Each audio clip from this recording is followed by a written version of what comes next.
Good morning students, myself is Dimple and I will teach you chemistry chapter 1. We have already done topic what is matter and characteristics of matter. Today we will start with the topic states of matter. Matter की कितनी states हैं? Matter has 3 states, solid, liquid and gas. Matter की 3 states हैं, solid, liquid and gas.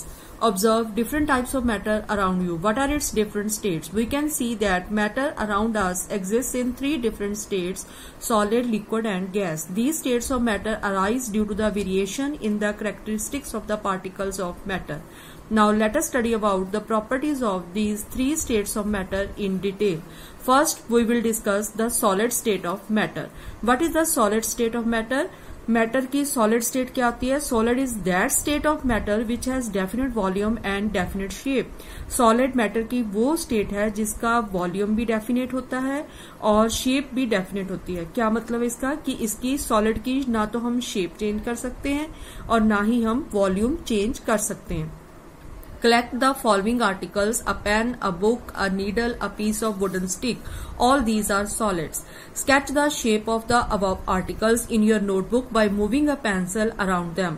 अगर आप अपनी sketch notebook में इन ऊपर दी गई सभी articles की shape बनाएं, do all these have a definite shape? तो आपको क्या पता है कि इन सभी की shape definite है, ये shape change नहीं हो सकती. Distinct boundaries and a fixed volume, और इनका volume भी fix है. What happens if they are hammered, pulled or dropped? Are these capable of diffusing into each other? Try compressing them by applying force. Are you able to compress them? तो अभी हमने कुछ articles की examples ली हैं, जैसे कि pen, book, needle और piece of wooden stick. ये सॉलिड है, इनकी शेप चेंज नहीं हो सकती, इनकी शेप जो है वो डेफिनेट है. जैसे कि पेन को आप बेड पे रख दो, बॉटल में डाल दो, ग्लास में डाल दो, उसकी शेप चेंज नहीं होगी, वैसी की वैसी ही रहेगी. और ना ही इनका वॉल्यूम चेंज होगा और ना ही पेन और बुक एक दूसरे में डिफ्यूज हो सकते हैं. डिफ्यूज मतलब एक दूसरे में मिक्स हो सकते हैं, ना ही इनको कंप्रेस किया जा सकता है. तो सॉलिड्स क्या होते हैं? ये सब सॉलिड्स की एग्जांपल्स हैं. We can observe that all these have a definite shape, distinct boundaries and fixed volume. That is, have negligible compressibility. Negligible मतलब नामात्र compressibility है, इनको हम compress नहीं कर सकते. Solids have a tendency to maintain their shape. वो अपनी shape को maintain करके रखते हैं. When subjected to outside force, solids may break under force, but it is difficult to change their shape.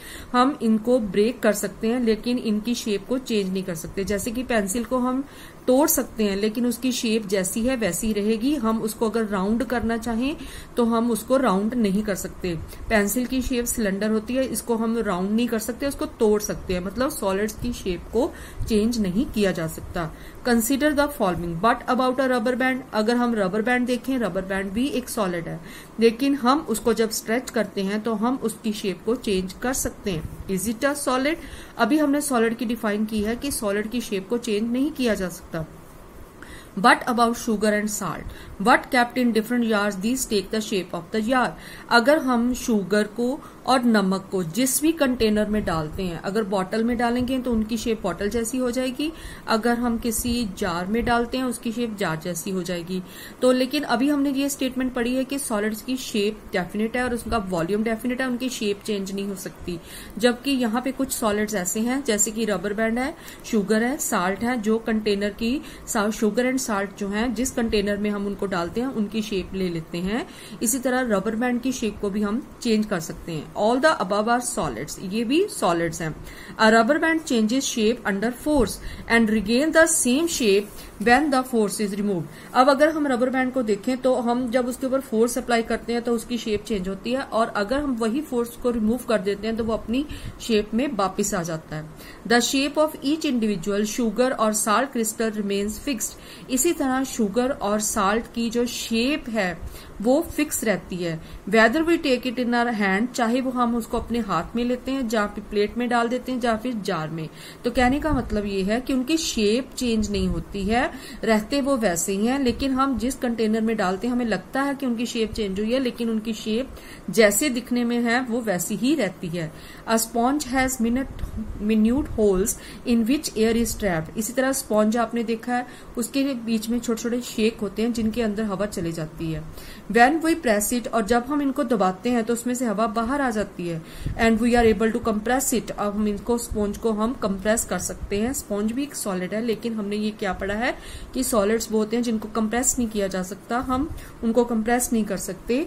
तो कहने का मतलब ये है कि सॉलिड वो स्टेट है मैटर की जिनका डेफिनेट शेप और वॉल्यूम होता है, लेकिन रबर बैंड, शुगर और साल्ट जिनकी हमने एग्जांपल ली है कि जैसे रबर बैंड के ऊपर अगर हम फोर्स अप्लाई करते हैं तो उसकी शेप चेंज होती है, लेकिन दोबारा फिर वही शेप में वो आ जाते हैं। इसी तरह चीनी और नमक, उनके जिस कंटेनर में डालते हैं हमें लगता है कि उसने उसी कंटेनर की शेप ले ली है, लेकिन उनकी शेप जो है वो चेंज नहीं होती, शेप उनकी वैसी ही रहती है।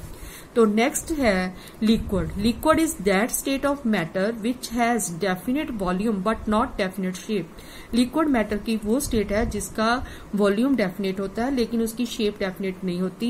लिक्विड को हम जिस भी कंटेनर में डालते हैं वो उसी की शेप ले लेता है। जैसे कि फॉर एग्जांपल मिल्क को अगर हम बॉटल में डालें, मिल्क व्हाइट कलर का होता है तो हमें ऐसे लगता है कि जैसे व्हाइट कलर की बॉटल है।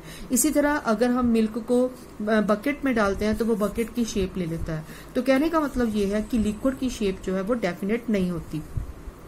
Collect the following: water, cooking oil, milk, juice, a cold drink. Containers of different shapes. Put a 50 ml mark on these containers using a cylinder from the laboratory. What will happen if these liquids are split on the floor? अगर हम इनको फर्श के ऊपर गिरा दें तो क्या होगा? 50 ml of any one liquid and transferred into the different containers one by one. और अगर हम इनको different containers में डालें, does the shape of the liquid remain the same?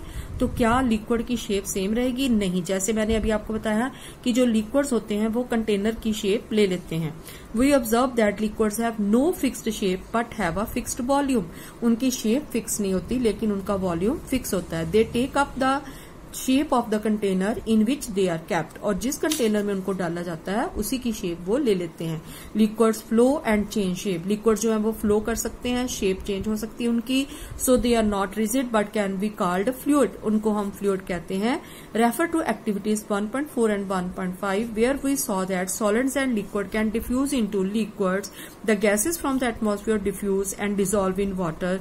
These gases specially oxygen and carbon dioxide are essential for the survival of aquatic animals and plants। तो अभी हमने क्या पढ़ा है कि जो लिक्विड्स हैं एक दूसरे में डिफ्यूज हो सकते हैं, गैसेस जो हैं वो भी डिफ्यूज हो सकती हैं।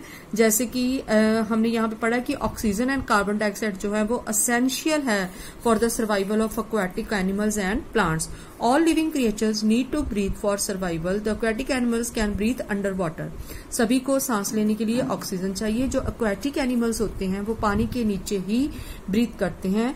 एंड प्रेजेंस ऑफ, क्योंकि पानी के अंदर ऑक्सीजन होती है, डिसॉल्व होती है उसमें। Thus we may conclude that solid, liquid and gases can diffuse into liquids. तो हम कह सकते हैं कि जो solids, liquid and gases होती हैं वो liquids में diffuse हो सकती हैं। The rate of diffusion of liquids is higher than that of solids.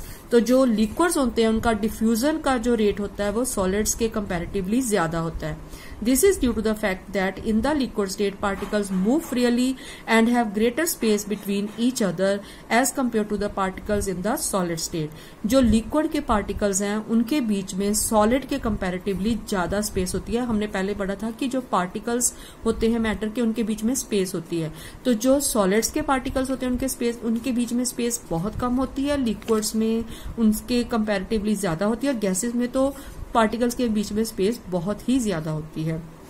तो नेक्स्ट आ गया gases state. Gas is that state of matter which has neither definite volume not definite shape. Gas वो state है matter की जिनका ना तो volume definite है ना shape.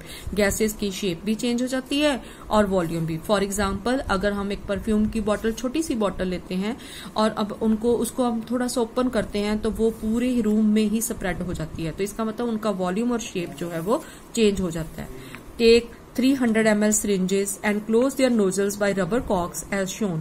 Remove the piston from all the syringes. तो यहाँ पे हमने एक syringe ली है जहाँ पे piston लगा हुआ है। Leaving one syringe untouched, fill water in the second and pieces of chalk in the third. तो अब हमने क्या किया है, insert the piston back into the syringe.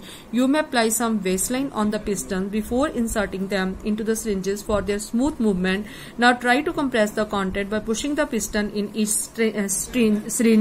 What do you observe? In which case was the piston easily pushed in? What do you infer from your observation? तो क्या किया है यहाँ पे हमने यहाँ पे 3 सिरिंजेस लिए हैं। Remove the piston from all the, अभी पिस्टन हमने निकाल दिए हैं सिरिंजेस में से, लिविंग द सिरिंज अनटच्ड, और हमने सिरिंज को अनटच्ड रखा है। Fill water in the second, अभी सेकेंड में हमने क्या किया, वाटर फिल किया है, और थर्ड में हमने चॉक फिल किया है।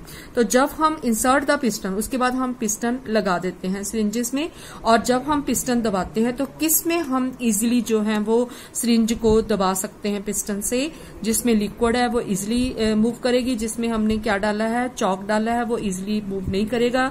तो इसका मतलब हुआ कि जो गैसेस होती हैं, लिक्विड्स होते हैं, उनको इजिली कंप्रेस किया जा सकता है, सॉलिड्स को इजिली कंप्रेस नहीं किया जा सकता।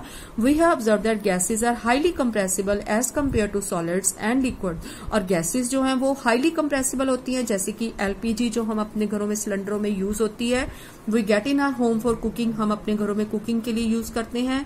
और कंप्रेस्ड नेचुरल गैस सीएनजी जो एज अ फ्यूल यूज किए जाते हैं। Due to its high compressibility large volume of a gas can be compressed into a small cylinder, तो क्योंकि गैसेस को इजिली कंप्रेस किया जा सकता है, इसलिए इनका बहुत सा वॉल्यूम जो है वो सिलेंडर में फिल किया जा सकता है। We come to know what is being cooked in the kitchen without even entering there by the smell that reaches our nostril. How does this smell reach us? The particle of the aroma of food mixed with the particles of air spread from the kitchen reach us and even farther away. The smell of hot cooked food reaches us in second as compared to the smell of cold food. Due to high speed of particles and large space between them, gases show the property of diffusing very fast. In the gaseous state, the particles move out randomly at high speed. Due to this random movement, the particles hit each other and also the walls of the container. The pressure exerted by the gas is because of this force exerted by gas particle per unit area on the walls of the container. तो यहाँ पे क्या हमें बताया गया है कि gases को इजिली कंप्रेस किया जा सकता है, इसलिए हमारे घरों में जो सिलेंडर होते हैं उसमें छोटे सिलेंडर में बहुत सी गैस जो है वो फिल हो जाती है, क्योंकि इनको इजिली कंप्रेस करके हम उसमें भर लेते हैं। इसी तरह जो हॉट फूड होता है, उसकी खाने की जो गरम गरम खाना बन रहा होता है घर में, उसकी स्मेल जो है हमें दूर से पता चल जाती है, लेकिन कोल्ड फूड की स्मेल लेने के लिए हमें उसके पास जाना पड़ता है, क्योंकि जैसे जैसे टेम्परेचर बढ़ता है रेट ऑफ डिफ्यूजन भी बढ़ जाता है, जिसकी वजह से क्या होता है कि डिफ्यूजन होने की वजह से हमें जो, क्योंकि टेम्परेचर बढ़ गया हॉट फूड में, तो हमें जो स्मेल है, बिकॉज डिफ्यूजन फास्ट हो जाता है, तो हमें जल्दी से जल्दी स्मेल जो है वो पता चल जाती है। इसी तरह नेक्स्ट हमने पढ़ रहे हैं कि जो गैसेस के पार्टिकल्स होते हैं वो कंटेनर की वॉल्स के ऊपर स्ट्राइक करते रहते हैं, क्योंकि गैसेस के जो पार्टिकल्स हैं वो फ्रीली मूव करते रहते हैं और कंटेनर के साथ स्ट्राइक करते रहते हैं, वो हिट करते रहते हैं कंटेनर को। तो अभी हमने क्या पढ़ा है, स्टेट्स ऑफ द मैटर हमने पढ़ी है, सॉलिड, लिक्विड एंड गैस। तो सॉलिड क्या होता है, वो स्टेट है मैटर की जिसका डेफिनेट वॉल्यूम और डेफिनेट शेप होती है। Liquid is that state of matter which has definite volume but no definite shape. Gas is that state of matter which has neither definite volume nor definite shape. Solid की shape definite होती है, उसको change नहीं किया जा सकता। Liquid की shape change हो जाती है, गैसेस की ना तो गैसेस की शेप भी चेंज हो जाती है और वॉल्यूम भी चेंज हो जाता है। सॉलिड्स को हम इजिली कंप्रेस नहीं कर सकते, लिक्विड और गैस को हम इजिली कंप्रेस कर सकते हैं। सॉलिड्स जो है वो रेट ऑफ डिफ्यूजन सॉलिड्स का लिक्विड और गैसेस के मुकाबले जो है वो कम होता है।